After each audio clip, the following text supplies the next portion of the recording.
What is going on, guys? It's Adam with you here and Nabil for the Cricket Weekly podcast on the Reverse Scoop.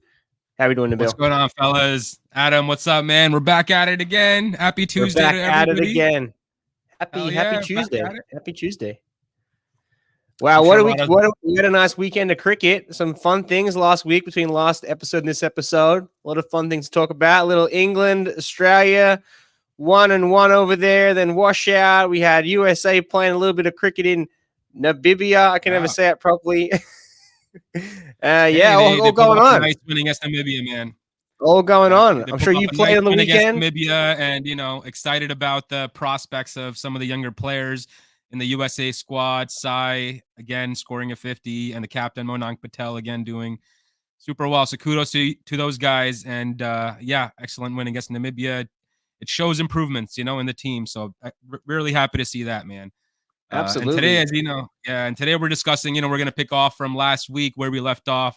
Last week, we talked about building legacies and American sports athletes, the strategies that they use of how to grow their following, how to become big brands. Today, we want to talk about marketing cricket to Americans. We want to go into insights from NFL, basketball, and baseball to see the strategies that those guys use and dive a little bit deeper into that today, Adam. So I'm excited for that. Sure. Man. Absolutely. Before we get into that, did you play on the weekend? I did. It was a horrible loss for us this weekend. So horrible loss? You guys lost? Yeah, we did. Man. We couldn't chase 140, unfortunately. So man, that's bad. That's bad there. Yeah, a bit of a slow pitch last week, but it's what it is. No complaints. Somebody wins, somebody loses. But will you guys make the finals? You guys are in the finals, right? You guys will make the finals. No, we have to win this last week coming up. So guys in the chat, dude, what do you think? What do you think? Is the meal gonna get over the line next week? I think we're out. We got to wash out. Yeah. So and then a bye, and then I don't think even if the last game we win, I don't think it's even gonna make it. So. But I was in the Nets. Man. I was in the Nets this week. I got in the net. I did my first real net session in like 10 years, which was good. I felt good getting back in there, and the leggies are coming along. So that's cool, man. Hey, USA Cricket may still need that leg spinner, so they also may need an opener. We got a leggy here, opener and a wicket keeper. So 360 player. Yeah, I think I can give the gloves away though. I think they have enough keepers. I think they have literally 3 keepers in the side, and we do. Whoever wants to put the gloves on that day. Yeah, absolutely. They do have Patel, Monang Patel, and like another guy that I can't remember that could keep. Yeah. So USA get the win. Very good win. They get 200. They chase down 199. Your thoughts? So there's a bunch of new faces we mentioned last week in the side. Like, when I read the scorecard, I'm like, wait, who is that again? Because I'm expecting Jones to be there. I'm expecting Taylor to be there. But new guys in. How'd they go? They did well, man. I mean, I'm impressed with the bowling performances, first of all, because they set up a nice, total to chase for the guys. I mean, 199, the pitch was a little, tricky, but, these guys, Kenjige, I think, was the pick of my bowlers in this innings because 10 overs, 2 maidens, 28 for 1, very economical, bowled 10 overs, and he's very accurate and he's put in the hard work. So I'm a big fan of this guy, Noshtus Kenjige. I think he's got a really, really bright future. Just needs to play consistently, man. And this guy can. Yeah, and also he has. I think he not only is he good off spin, but he has the best smile in the game. You've seen the guy smile. He has the world's biggest smile. We should have to get it. I'll have to make a picture of it. But he has the world's best smile, and he's kind of like being under the radar. Didn't play much in the World Cup. Then he gets his chance for MI New York. And then I don't even think he played the first couple of games. And then he eventually became in. And then he took like a 3-fer. And then now he takes wickets, at least 2 wickets every game, which is fabulous. Yeah. And then I think he only got 1 wicket this game. But very economical, very good. Great down there at the end of just a good spinner. So, you don't. And when you're the spinner at the end of the order, you don't have to be the world's greatest batter. Think about Nathan Lyon, 500 test wickets. Can barely bat, but that's part of, being an elite spinner. You give up the opportunity to be good batting. This does bring up something that I did want to bring up today about styles of batters that people select, and something that with the Australia-England thing going on. We'll get to that in a minute. But yeah, I think Netravolta, he got 2 wickets, right? Netravolta took 2-fer. So that's good to see him back. You expect the entire him to bowling lineup took wickets, man. 2-2, 1-1, 1-2. It was a good team effort. Good all around effort by the team. Yeah, and then Monak Patel with 50, right? He got his 50. Yeah, Monang Patel got 72, and Sai Teja scored 59. So those two guys have been scoring heavily, for the USA. So yeah, I'm gonna have to look over the stats because I believe that if Patel makes 50, they win a game. And the games that he doesn't just make a score, they lose. Now that's and that's something that I want to bring up. It's mirroring in the Australian team, switching over to the Australian versus England game. Yeah. Australia win the first game, but I am just so mad at the Australian team and the selection for that first game. They changed the selection for the second game. I'm more happier with that selection team, but they end up losing the second game. So what I mean by this is there are some people in the Australian team, it's Travis Head. If Travis Head scores runs, Australia wins. If Travis Head doesn't score runs, they lose. And similarly with Patel, someone at the top of the order, if he's in the top 4 and he scores runs, they're going to go on to win the game. If he doesn't get out, then generally there's a collapse around him and someone else hasn't really picked up the slack. But then you have Smith Patel. He's picked up the slack in some of these games. And then this new young fella, his name, he also Mukalama. Right. So now we have someone else that can also pick up slack and score a run. That's what you really need. You need to be able to go down the order and have another player be able to score 50 runs. That's the problem. And when you start picking players on they're a big hitter, that's when you start getting into trouble. Because talking about Australia in that first game, I think Tim David is the most overrated T20 player of all time. I don't understand why he hasn't scored more than 25 runs in his last 10 games. That's 25 is his top score, multiple ducks, couple of 10s, 9s, or whatever. But he's picked because he's a quote unquote big hitter, but you don't need a big hitter. You need someone that can just score runs. You don't need to be able to hit the ball 400 feet. You need to get someone the boundary is only 250, 270, 280 maybe, but you don't need think about Smith. He's 5'8". He can still hit many sixes. Travis Head, 5'8", hit many sixes. These guys can hit. You don't have to be super big to hit the ball super long or just get it over the fence. That's really positive for the USA is that we have some more people slotting in that can score some runs. No, absolutely. It's big time, man, because these guys are batting time, especially in the 50 overs cricket, right? You need to set up the game for the last, 15, 10 overs. You play at 4, 5 and over for 30 to 35 overs, and then if you have wickets in hand, you take an aggressive approach. So those guys are looking to apply that strategy, it seems to me, and it's working for them so far, right? But if you look at the Australian side, as you mentioned, I mean, there's some non-performances. Tim David, Marcus Stoinis is another one that I think is very overrated. Mitch Marsh got dropped, thank goodness. He's also overrated. Those three in the middle, Mitch Marsh, Stoinis, and Tim David. Now, they're if you even look at Crick Info, they have Stoinis as the most valuable T20 player. I don't understand how that is. He only takes 1 or 2 wickets a game, which any bowler that switches out with him would get the same amount of wickets.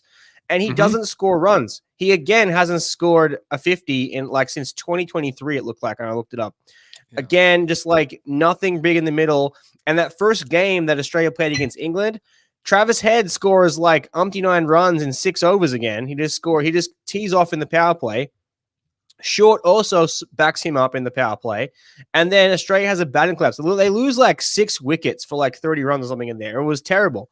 And they just had a good enough start to get them over the line. And they obviously bowled very well to keep England from winning. Moving to the second game, they now put Fraser McGurk in there. He goes and scores 50. Pick. Yeah, Travis Head gets 30 or something. Short doesn't make that many runs.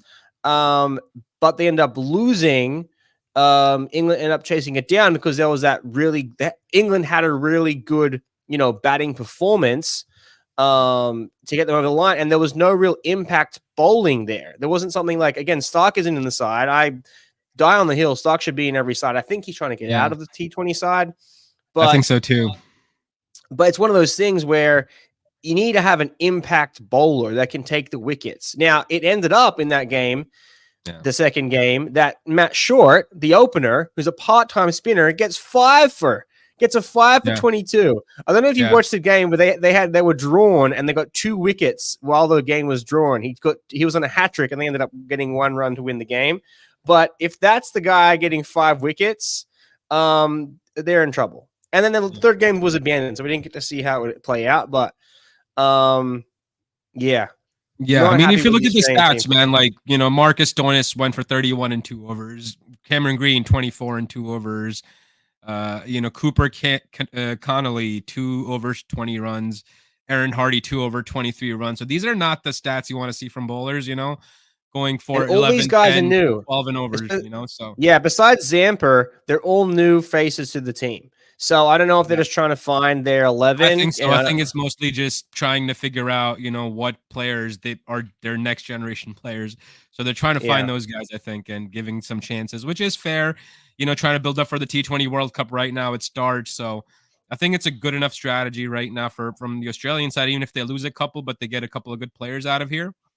So be it. I like Fraser and I think Mitch Marsh comes back in this lineup, man. I think that he's too good of a player still. I wouldn't compare him to a guy like Stoinis or Tim David. I think he's I don't rate level him. above those guys. I don't rate him. We can agree to disagree. I don't rate him at all. Absolutely not. I don't rate him at all. I mean, he's probably the oldest head in the team right now, but he just has been in the team for so long, but hasn't played that much cricket. I mean, he gave up the right to play first-class cricket just to stay in the squad, and he's been touring for years and only played on and off. But yeah, the one-dayers are coming up this week, so we'll see how they go. But yeah, I mean, cricket's coming to an end in England. It's obviously it's coming to an end here in the USA as well. It's going to switch over to everyone moving to Southern Hemisphere. Yeah, we'll see how it goes for the one-day squad, but I don't know. I think England can get the shine on them, I think.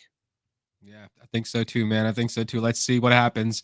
And let us know in the comments what you guys think. If the USA win and England win against Australia as well. So we're gonna drop a question for you guys into the onto the screen here and get into our conversation for the night. We're gonna be talking about how to market cricket in the US today, Adam. So we've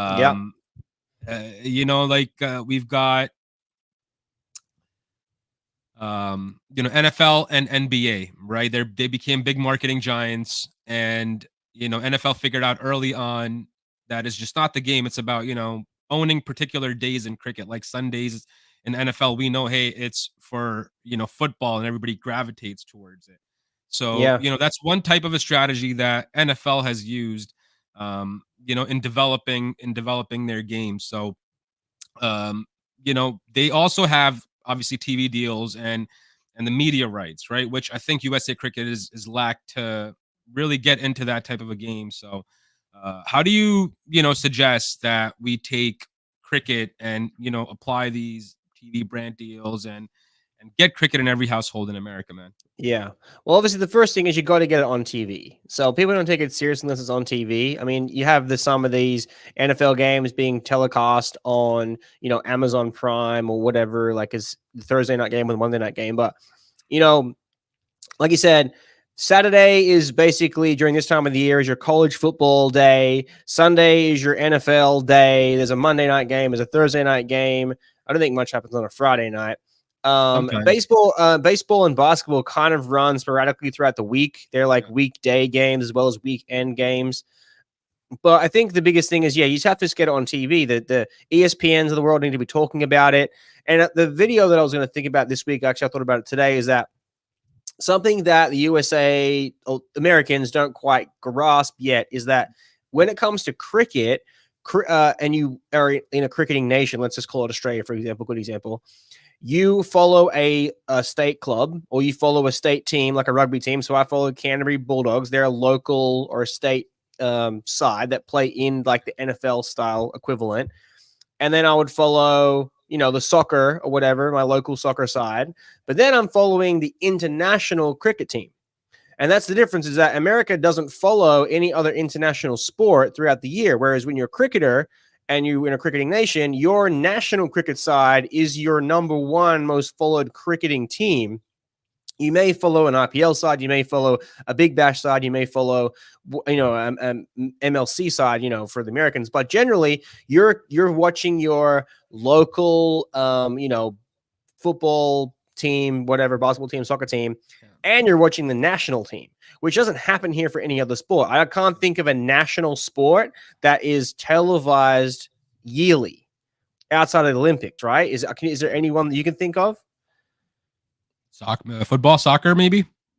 Yeah, maybe. And that's, again, the World Cup in soccer is going to come around every 4-ish years, and then you get behind the U.S. soccer team for the World Cup. But that's the piece that's missing, is that USA need to, the sports part of USA, like sports media, need to understand that the USA cricket team has to be on the same level as the Patriots, the Giants, the Kansas City Chiefs, the Celtics, whatever. That needs to be the same level of talked about sport, because that's how it's portrayed in all of the cricketing nations. The international teams on the same level of, talked about as the state local club of all the other sports. Yeah.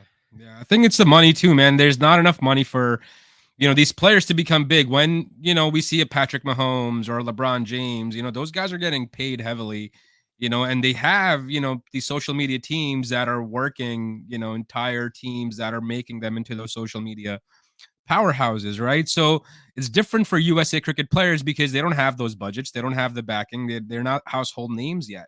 So it requires them to really learn that skill set and really start to go out there and do it on their own. If they can, find an approach and a structure of how to actually go about doing it. Right. Yeah. So, and that structure, I think, is something that, again, all players from a young level should be educated on how to really market yourself as a player, right? Because that in itself is, a topic in itself, because the player themselves should know, hey, this is how I should market myself. I should put my personality out there and, let people gravitate towards the person that I am, because once they do that, you're automatically going to build your following and, everything's going to kind of start to attract. So, NBA superstars, for example, right? Like they have player personalities and social media. They create global icons. And, that's what we need to do essentially. But it starts from a basic level education from a young kids, that are going to be playing cricket in the future. So, yeah, I think it's like to get just a regular sports star famous. Like the first part of, like, let's say, why is an NFL star famous? Because you're seeing them all the time on television.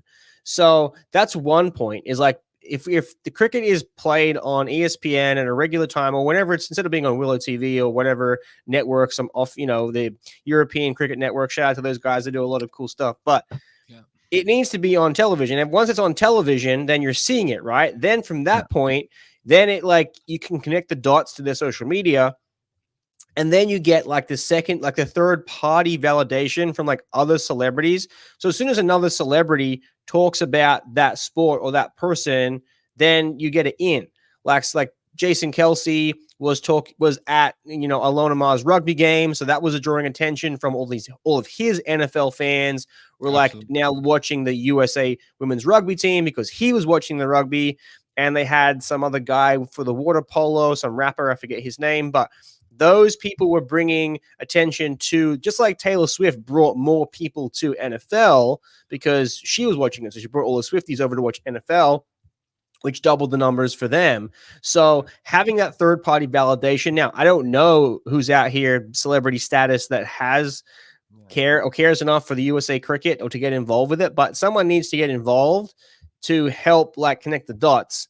And then we need to be able to have it on ESPN and talk about, hey, Yankees did blah, blah, blah today, but also USA beat blah, blah, blah in the cricket today, It's not that hard. I think it's a very simple approach, but I don't think USA Cricket's even thinking about this, because essentially, we'll take World Cup, for example, right? T20 World Cup. They had so many matches here in the US.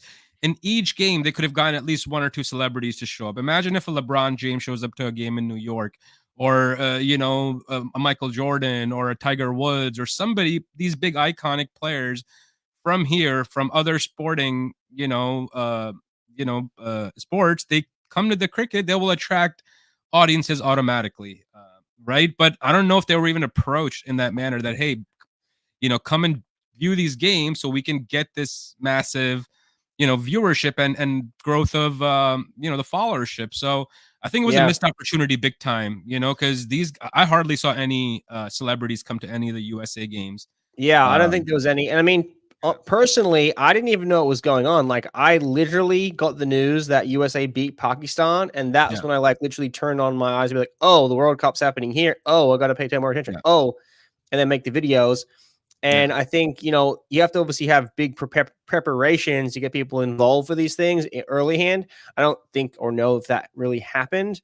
And even still, it wasn't televised. It wasn't really televised on any national thing here in the US. So if you were going to have the USA host the World Cup, you'd want to put it on ESPN. That should have been synonymous with like having it here. Well, they were under budgeted or something, because apparently 2 days before the World Cup was supposed to start, they requested apparently for $15 or $20 million additional, unlike the eve of the World Cup. So it was a mess. It was a mess. And let us know in the comments if you guys know about that story. But a lot happened. But my point is that the World Cup could have been used as bringing new audiences to the game, right? And connecting these iconic players and bringing them to this game. Even if you have to pay these guys to just come there for an hour, dude, just bring them on, get them on the show, let them cheer up the crowd, and it'll be all over ESPN, all over social media, and boom, you're like already tapping into a LeBron James audience, or you're tapping into another big icons audience. So we're not even thinking about those strategies, man. And I don't know, when they will start to think about it. Again, Adam and I will offer our services for free. So That's right. I offered it last week too, and we're going to offer it again, because I really think they need our help, man. So, hashtag in the comments, Adam and Nabil for USA Cricket. Bro Cricket. Yeah. So, I mean, that was, some things about, the broadcasting deals and how NFL and NBA and MLB giants, they use social media marketing and influencer marketing and TV brand deals, how to grow their sports. So those are three basic ones that I think we should be tapping into right from the get-go. And I don't think we're anywhere even near any of them. So I think it's a missed opportunity again to get the growth going. But we have a question here again. I've changed it up on you guys. Do you guys think cricket could succeed by focusing on broadcasting deals or any different approach? Let us know in the comments. What do you guys think? We want to have a collective, approach to this. So maybe you guys have better ideas to grow the game. So definitely drop them in the comments.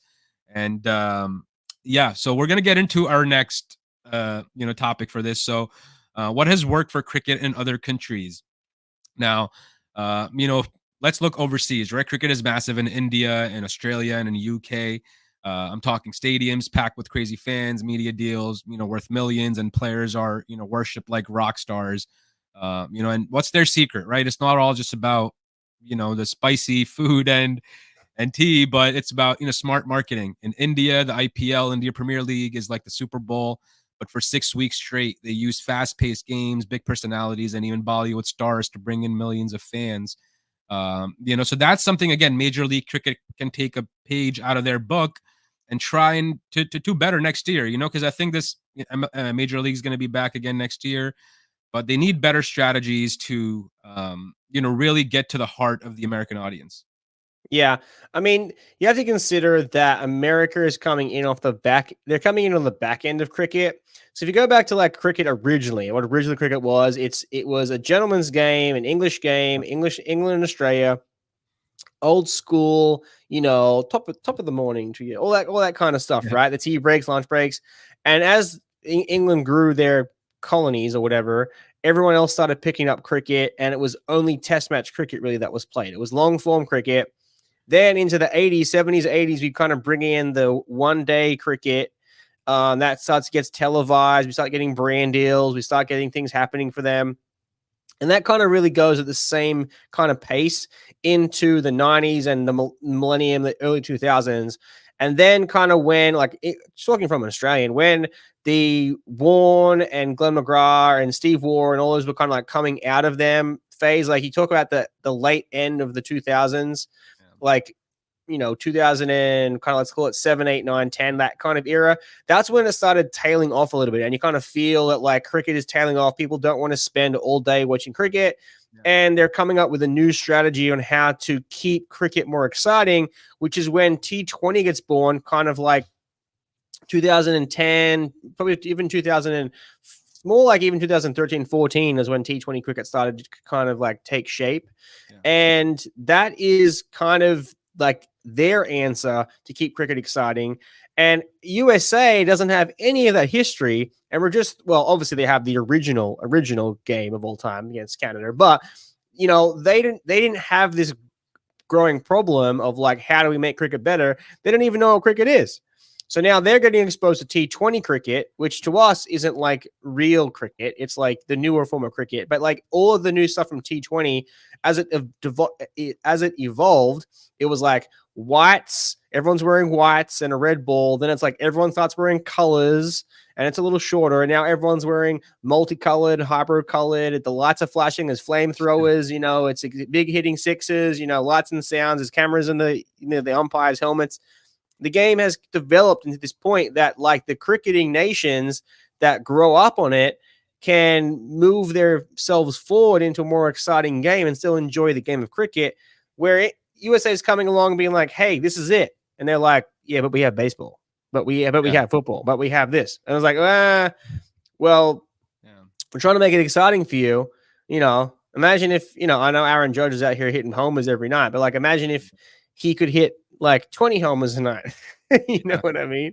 Yeah, no, exactly. I mean, you got to compete, it's still like, it's about, competing in that sporting landscape of American cricket, right? Or American sporting landscape. And cricket needs to find its own space. And that could be, that we have fans turn over from baseball to cricket. But again, the focus and the strategy, I think, needs to be, targeted towards, your audience, your younger audience, especially for focusing on T20 cricket, to try and drive viewership, especially, right? And that's going to be a key thing, especially in younger audiences, if you want younger kids to try out cricket and really try and get influencers that are part of their lives, the youngsters, so you can actually attract those guys, right? So imagine if the Major League Cricket had a campaign running with a Steph Curry playing cricket or something, right? Or maybe somebody younger who's an icon for another sport, but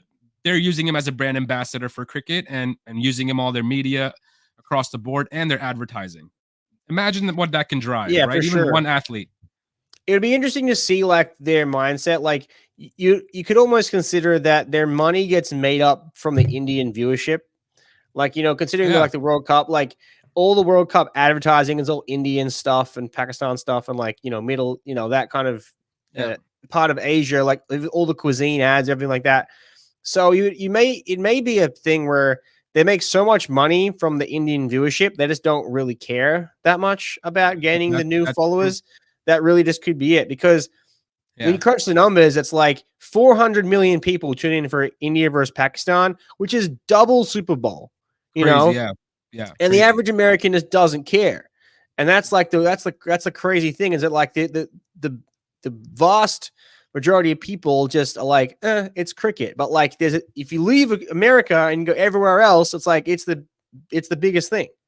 Yeah, it's the stigma around cricket, I think, in America, right? That needs to be removed. And again, getting these influencers is what's going to help remove the stigma from the game. To look at it in a new light, in a fresh light of what the game actually is, how it works, and how fun it is, essentially. Because I don't think, again, many Americans understand it. As soon as they hear about cricket, it's like, oh, isn't that the game that lasts 5 days? Yeah.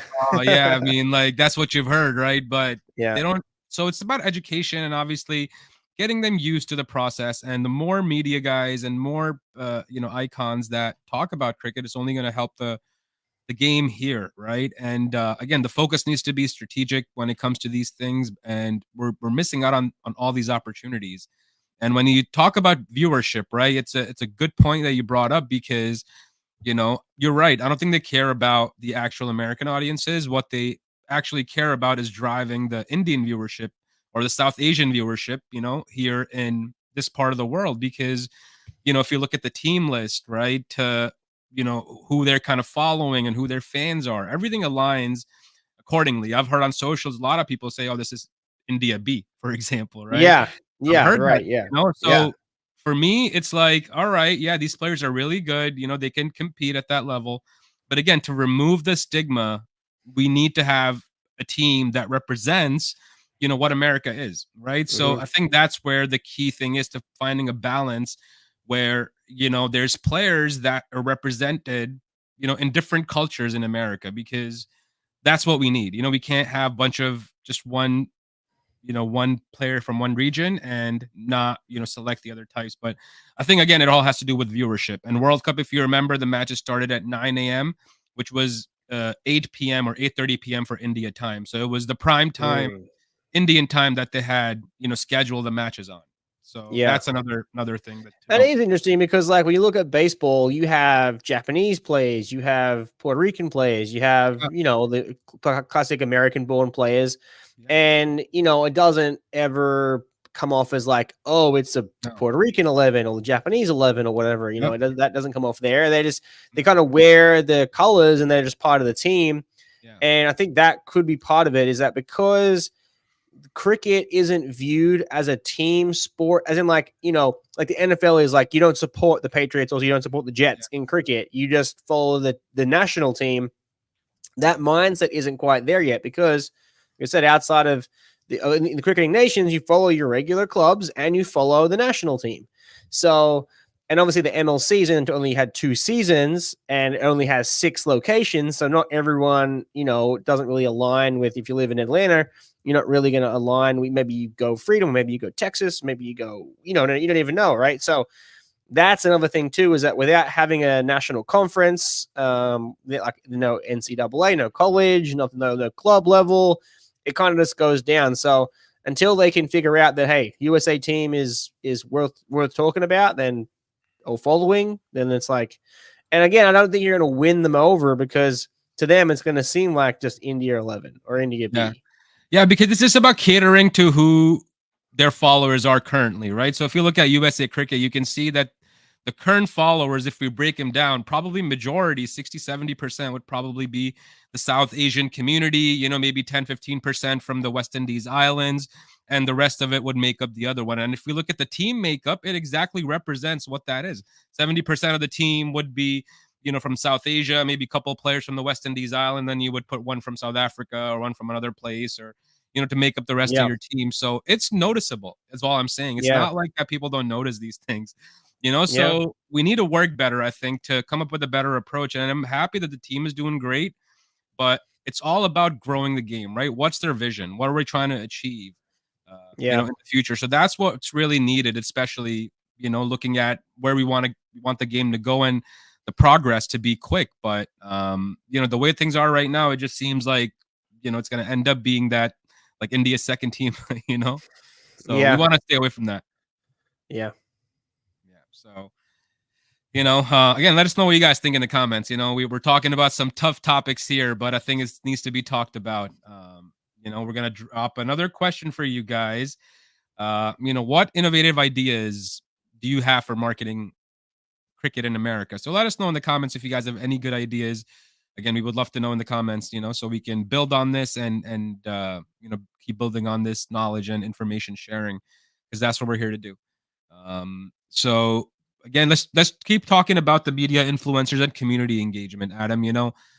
Again, social media is a key tool. We've already discussed that, to engage younger fans and younger audiences. TikTok, Instagram, and YouTube. We have some of the biggest tools to really use, to grow the game, grow our own audiences and following. So do you think, the role of promoting, like role of influencers in promoting cricket to a wider audience is the right approach to take, here in America? Absolutely. Yeah. I mean, you can see like people like John Boy, he did a great job for cricket. They brought him into the MLC. They brought him into the World Cup to talk a lot about it. And I mean, he has a big baseball audience, and he would do like maybe 10% of his content. He sprinkled in a little bit of cricket there, basically explaining like, hey, it's a fun sport I watch. and it's kind of like cricket. It's kind of like baseball in a way, and that got a lot of people's attention because without that pocket, you wouldn't have the average baseball fan. So other people that do sports, all the sport networks, all the sports, commentators that have YouTube channels or TikTok accounts should be, have paid advertising from MLC, from, USA Cricket, and they should be talked about. Like, when I was on YouTube, I would get brand deals from different companies talking about their products and services and, food or whatever, doing the cooking channel. And, you just put it in your video and you get paid. And that gets eyeballs to that company. And that company is like, yep, that's good advertising well spent. Because, if you're not going to go on the TV rights deal, then you need to have people talking about it. And if you're going to get someone like John Boy, like example, to make, 4 videos a month, like 1 video a week talking about cricket, then that's going to get you a couple 100,000 views. And that's going to be, enough to kind of like keep the tick rolling. But obviously you have to pay for that. It's thousands of dollars. Like we would charge thousands of dollars to guarantee a certain amount of views. Absolutely. You can almost say like $100,000. Sorry, 100,000 views was like $1,000, something like that. If you could guarantee that, that's kind of how you ran the deal. So, I mean, he gets, he can get 500,000, even 1 million, multi-million views. So, I don't know if they had that much to pay out for that, but I know they did bring him out to the Yes Network. They had him on the Yes Network. They had him, commentating in Texas. Obviously that they would have probably paid for all of that to him to go down there, but yeah. But you do need more of those personalities to be involved to get it out there. People with the big followings. Even it doesn't have to be a celebrity. It just has to be someone that's in sport. Some of these, off Broadway sports networks or sports commentators can, even if Barstool Sports got involved, you know what I mean? Like they started talking about it, that's going to bring some more eyeballs to it. So, and it isn't hard for someone just to be like, hey, ESPN or The Herd or whatever those shows that some of those shows are, those podcasts, to be like, hey, this happened today. Did you see that? Yeah. I think I absolutely agree, man. And then they just need to continue doing that, continue to grow the network of influencers, that can, push out content for USA Cricket, partner with relevant people. Even if you can't afford the higher level ones, just go to the ones that you can at least, start somewhere, which they have already with John Boy, but they need to continue to do something to keep the compounding going, right? So it can, kind of grow big one day. So that's the idea. But if we're just going to do it for like one-off events and here and there, consistency is not going to be there. It's never going to pay off. In my opinion, any type of strategy needs to have a consistent approach for a long enough time, for it to see success. Yeah. And again, with all the uncertainty in the USA Cricket Board and stuff like that, you never know, what's happening and how quickly things move and progress through the chains. So that's another problem. Yeah. We actually have a question coming in. Question here comes from Will. He says, if a wicketkeeper puts his gloves in front of the stumps, is it a no ball? This actually came up this last week, I think, in a game. I think it was England's game, I think. Technically, it is a no ball. I think this rule should be absolutely changed. I think this is a terrible rule. I don't think so.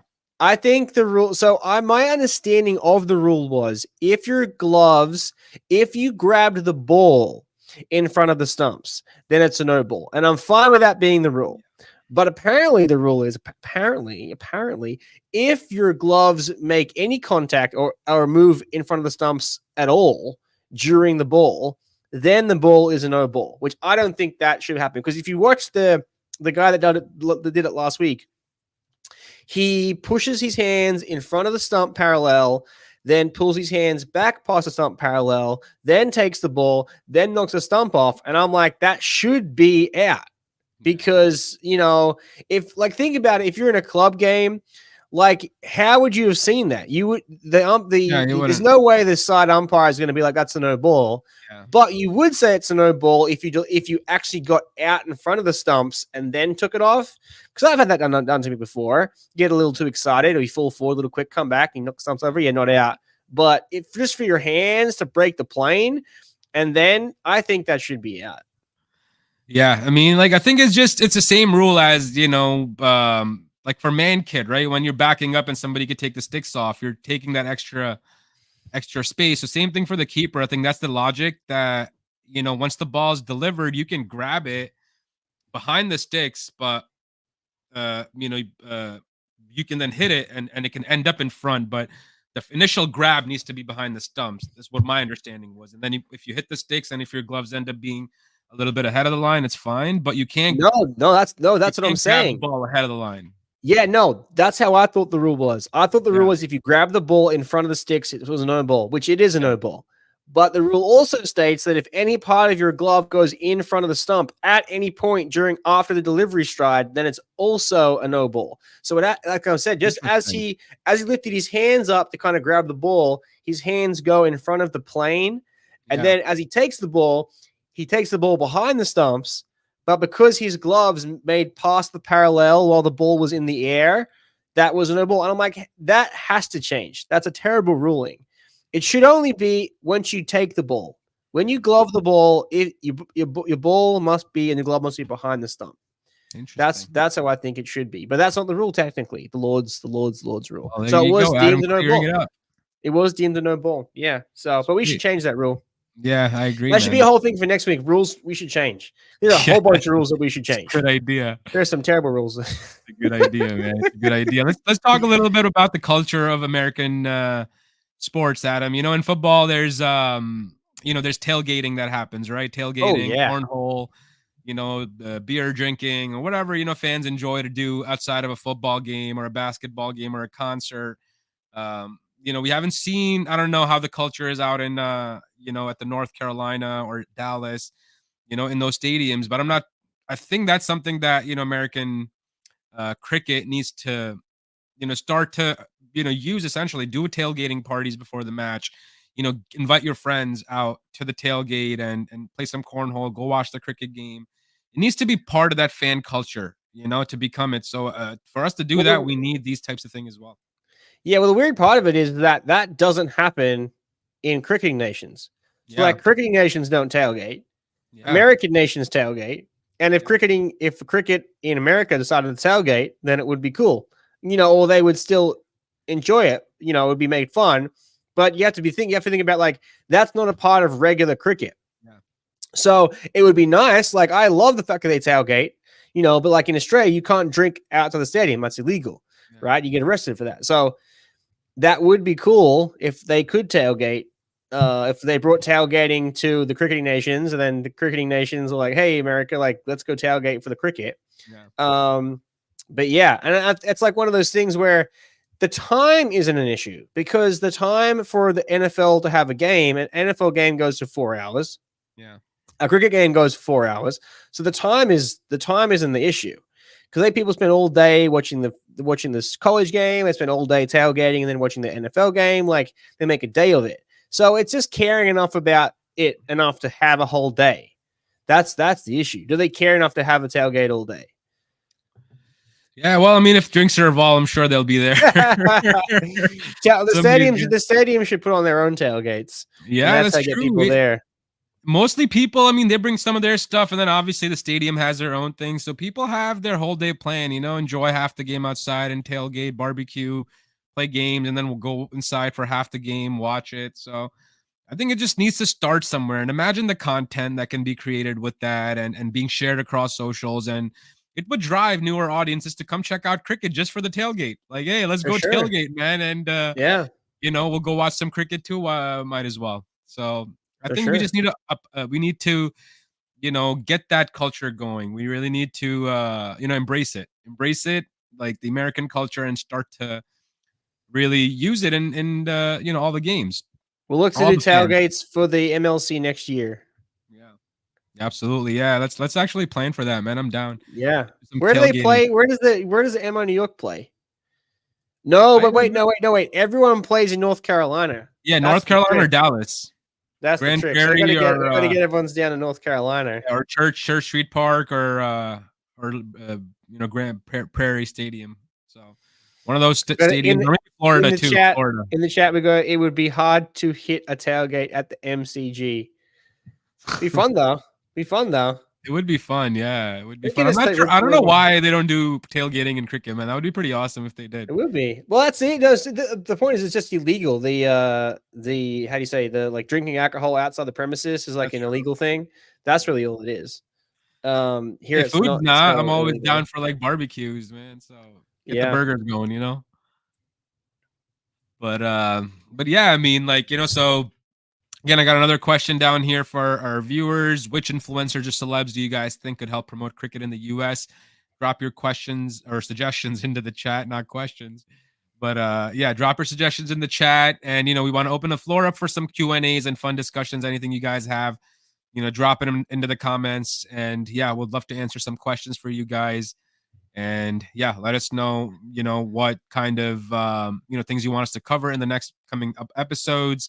And Adam and I are going to be doing some cricket rankings for you guys as well on some Australia cricket, on other countries' cricket. So stay tuned for that. And again, let us know which ones you guys want us to do first. We're covering Australia ones first, Adam, right? So after that, we're going to get into something else. We already did Australia's top 10 test batters. We're going to do bowlers, keepers, all that kind of thing. It's all coming up on this channel. All rounders. Check out the Reverse Scoop YouTube channel, guys. Absolutely. We got South Africa. South Africa. Oh, we got South Africa in the chat. Glenn McGrath would be the best bowler out here. Smart right there. Will knows.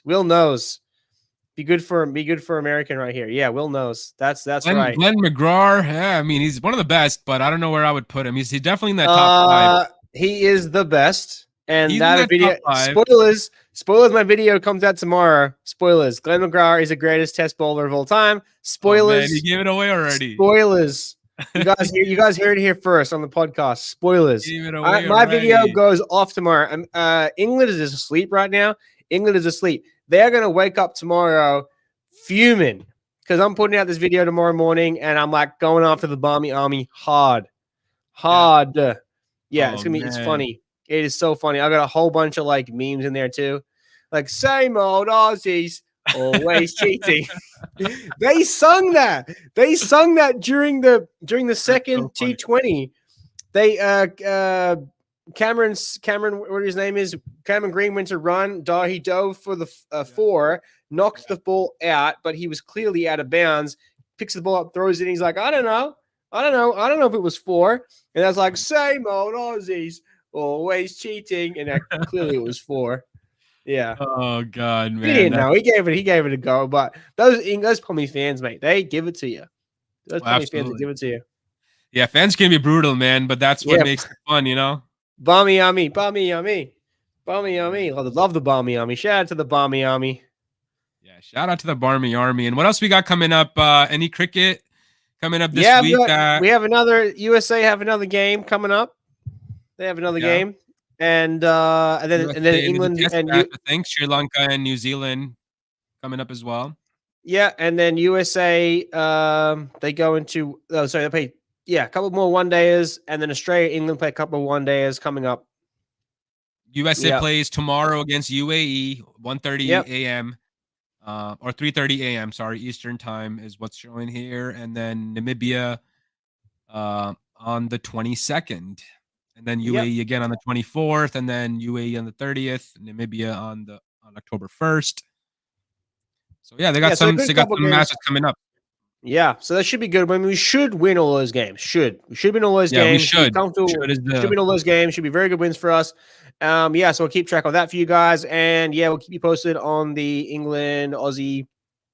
Then coming up in the Aussie department, I think they play. They're going to end up going back to Australia. And India is the test team they'll be playing this summer. So that's going to be be a fun series. Australia, India, Kohli. At the SCG, Boxing Day at MCG, it's gonna be fun times. Absolutely, it's gonna be absolute fun times, and that's it. That's all we had for today, Adam. So, we've covered a ton of ground today. How the NFL and NBA blew up their brands, and what cricket's doing overseas, and how we can use social media influencers and community events to make cricket, a hit here in America. And next week we'll bring something new to you guys, and let us know again what you guys want us to talk about. Any questions, drop them in the comments. Adam, you have anything before we call it off? We got here the chat's blowing up. They're talking about the Adelaide Oval. Merv Hughes talking about Bold Lily Court Marsh. Love seeing that in there. Mitchell Johnson. Talk about Mitchell Johnson, 2013 to 2015, or the 2013, 2014 Ashes. That was a fiery Ashes right there. We should talk about that. Fiery Ashes. We should do our best Ashes moments. That should be a good podcast right there. That's a good idea, too. We should rank them, man. We should do a rankings video on that. That's a good idea. That should be good. So, yeah, thanks, Will, for that comment there. Beautiful. So, yeah, that's going to be it. That's a wrap today, guys. It's a wrap on the pod. We'll be back next week. Make sure you check out the Reverse Scoop YouTube channel, guys. Check out our top 10 countdowns, and we'll see you next week. Absolutely, guys. Until next time, Nabil and Adam from the Reverse Scoop, calling it off. Have a great night.